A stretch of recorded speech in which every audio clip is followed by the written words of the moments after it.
Communist கட்சியின் AITUC தொழிற்சங்க சார்பில் மே தின தொழிலாளர்கள் பேரணி நடைபெற்றது.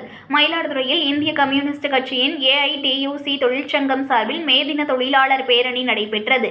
ஏஐடியூசி மாவட்ட பொதுச் செயலாளர் ராமன் தலைமையில் நடைபெற்ற பேரணியை சிபிஐ மாநில நிர்வாகக்குழு உறுப்பினர் பாரதி, சிபிஐ மாவட்ட செயலாளர் ஸ்ரீனிவாசன் ஆகியோர் தொடங்கி வைத்து பேரணியில் பங்கேற்றனர். சூறைநாட்டில் புறப்பட்ட பேரணி நகரின் முக்கிய வீதிகளின் வழியே சென்று விஜயா திரையரங்கம் பகுதியில் நிறைவடைந்தது.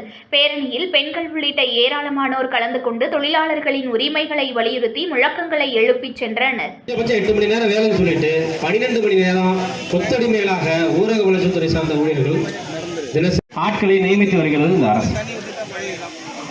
ஒன்றிய அரசின் சட்டமான அந்த அவுட் சோர்சிங் முறையை அனைத்து துறைகளிலையும் அந்த அவுட் சோர்சிங் எம்ப்ளாயி செய்திகளை உடனுக்குடன் தெரிந்து கொள்ள லைக் பண்ணுங்க, ஷேர் பண்ணுங்க, சப்ஸ்கிரைப் பண்ணுங்க, மறக்காம கமெண்ட் பண்ணுங்க.